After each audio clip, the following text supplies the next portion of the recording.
Hai men, ketemu lagi sama aku Farhat. Gak kerasa ya, sebentar lagi itu udah mau 10 hari terakhir di bulan Ramadan. Jadi jangan lupa untuk hunting Lailatul Qadar ya. Jangan hunting diskonan mulu. Tapi itu tergantung kalian nontonnya kapan sih. Kalau abis lebaran ya puasa Syawal itu paling dikejar. Oke, jadi di video kali ini kita itu bakal bahas sebuah soundbar yang harganya itu murah dan dia itu lebih cocok dipakai untuk desktop dan udah RGB. Tapi RGB-nya yang ini tuh nggak malu-maluin. Dan ini adalah Gamen GS8.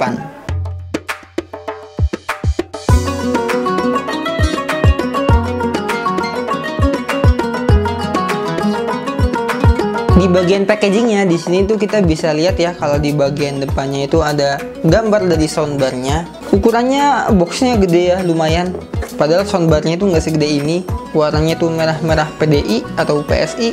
Dan di sini tuh ada 3 fitur yang kayaknya itu diunggulin sama si Gamen. Yang pertama itu RGB lighting effect, yang RGB-nya itu bisa kayak gini, dan ya nanti kita bahas. Habis itu ada excellent game positioning sense dan ada excellent bass. Terus di samping sini tuh ada tulisan yang kalau kita terjemahin itu tulisannya dilahirkan untukku. Lanjut ke paket pembelian. Di sini itu kita bakal dapat panduan pengguna, kartu garansi, dan unit soundbarnya. Udah gitu aja, sekarang kita langsung lanjut aja ke build quality dan desain. Gamen GS8 ini tuh punya bahan full plastik di keseluruhan bodinya, kecuali di bagian depan. Dia itu grillnya bahannya itu kayak besi gitulah, metal atau apa gitu. Untuk plastiknya ini tuh ya lumayan solid, walaupun bukan yang solid banget. Warnanya itu cuma ada satu, yaitu cuma hitam doff. Terus untuk desain dari si Gamen GS8 ini tuh kelihatannya dia tuh yang simple aja ya. Kelihatan dari bentuknya itu cuma kotak doang, nggak ada lekukan yang lebay gitulah. Cuman si Gamen GS8 ini tuh pinggirannya melengkung. Kalau kataku, kalau pinggirannya itu dibikin kotak lancip aja, itu bakal lebih kelihatan gagah lagi deh. Soundbar ini tuh punya panjang ke samping 37,5 cm, ke belakang ada 7 cm, dan tingginya itu ada sekitar 6,5 cm. Terus untuk beratnya soundbar ini tuh ada di 557 gram, jadi ya lumayan berat lah. Nggak terlalu berat sih. Tapi untuk kabelnya sayangnya dia itu nggak terlalu panjang ya, cuma ada mungkin sekitar 900 cm gitu mungkin, 90 cm atau berapa gitu, pokoknya sekitar 1 meter tapi nggak nyampe 1,5. Nah, dia itu pakainya itu jack 3,5 mm ya untuk input audionya. Terus untuk powernya dia itu ngambil dari USB-A untuk nyalain RGB sama speakernya. Jadi misalkan kalian colok jack 3,5 mm nya itu nggak bakal bunyi karena dia perlu daya tambahan. Nah, di tengah-tengah kabelnya ini tuh dia tuh ada semacam kayak controller gitu ya, bukan kotak ya, pokoknya gitulah. Dia itu bisa dipakai buat ngeset RGB sama untuk ngatur volume. Di bagian depan ini tuh kita cuma bisa lihat full mesh aja gitu, jaring-jaring full yang nanti kalau nyala itu ada RGB-nya kayak yang kalian bisa lihat di sini. Terus di bagian atasnya itu ada logo Gamen, di samping kanan kiri nggak ada apa-apa. Di bagian belakang itu ada kabelnya sama ada stiker gitu. Sama di bagian bawahnya itu cuma ada semacam kaki yang bahannya dari busa yang tipis banget. Bagi kalian yang pengen lihat spek detailnya itu kayak gini.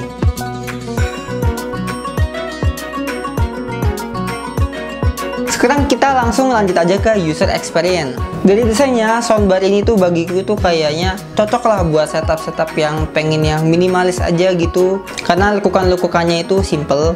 Apalagi kalau kalian yang nggak suka RGB, dia ini RGB-nya juga bisa dimatiin. Tapi kalau kalian suka RGB, bisa dinyalain. Sayangnya soundbar ini tuh cuma punya satu warna, hitam doang. Dan aku yakin kalau dia itu nambah satu warna, yaitu putih, pasti yang suka minimalis clean warna putih-putih gitu bakal suka juga. Aku juga suka kalau warnanya putih. Terus untuk suaranya bagi gitu udah oke banget ya di harga segini. Dan dia itu untuk dipakai di kamar di sekitar 3x3 ini tuh suaranya udah cukup banget malah. Kayaknya kalau kalian punya kamar 6x4 gitu, 5x4, kayaknya juga masih cukup. Karena powernya di sini tuh kerasa banget ya, nggak pelan, suaranya kenceng lumayan. Nggak lumayan sih, emang kenceng gitu.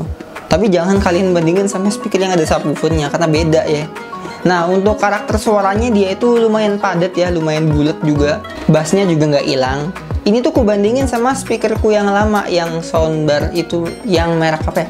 robot RS300 atau berapa gitu. Nah dibandingin sama ini suaranya itu lebih bulat yang ini, jadi aku lebih suka yang ini sih. Untuk nonton film oke banget, untuk denger lagu juga oke banget. Terus ya yang aku kaget lagi, ini tuh soundbarnya tuh dia tuh yang tadi tulisannya positioning sense, ternyata bener. Jadi pas aku coba di game GTA 5, di situ tuh aku puterin kameranya, sumber suara di sekelilingnya itu tuh kerasa geser-geser. Jadi kayak dari kiri ke kanan kan diputer-puter gitu. Kayak pas kita tuh lagi pakai headset, ada suara left, ada suara right gitu.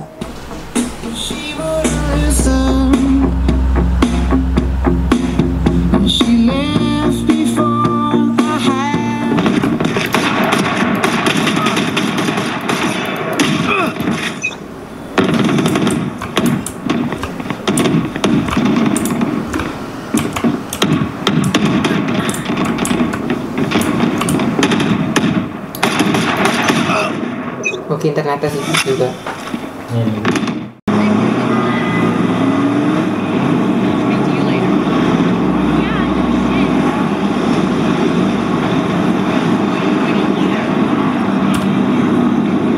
Terus untuk RGB-nya itu ada 7 mode. Modenya itu kayak gini.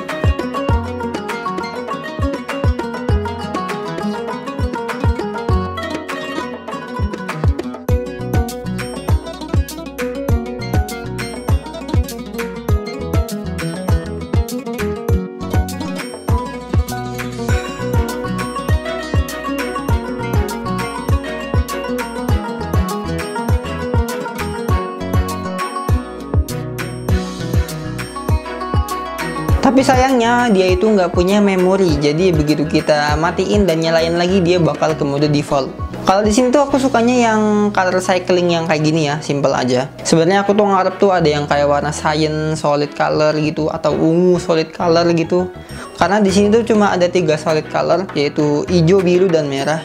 Yang tiga-tiganya itu aku kurang suka. Aku lebih suka yang kayak Tosca kayak gini kan, disatuin bagus. Nah kalau untuk penempatannya sendiri, kalau di aku tuh di bawah monitor ya. Walaupun jadinya itu kutumpuk di atas stand monitornya, jadinya itu kaki soundbarnya melayang. Tapi nggak apa-apa lah, kelihatannya masih lumayan seamless kelihatannya, jadi kayak clean aja gitu. Terus untuk kontrolernya nih yang sedikit jadi permasalahan, karena kontrolernya dia itu ada di kabelnya, sedangkan aku tuh pengen kabelnya itu nggak kelihatan. Nah kalau kontrolernya ada di body soundbar kan jadi lebih gampang ya, karena kabelnya tinggal ditaruh aja ke bawah. Nah kalau di sini kita tuh kudu mikir gimana caranya biar setup kita tetap clean tapi kontrolernya tuh gampang. Nah kalau di aku tuh aku taruh di bawah soundbarnya, diselipin gitu, dan aku lem pakai lem itu apa sih, lem bakar. Nah jadi si soundbar ini tuh nggak makan tempat di setupku ya.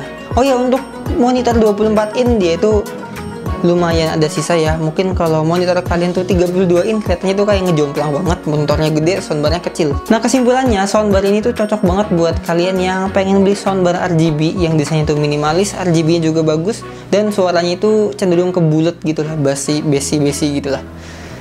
Untuk harganya dia tuh ada di sekitar 140 ribuan aja, murah banget kalau kataku sih. Soundbar ini tuh cocok banget juga ya kalau kalian pakainya itu di kosan, di kamar, pokoknya yang ruangan yang nggak terlalu luas, dan kalian tuh pakainya tuh buat PC kalian. Ya ini cocok banget sih.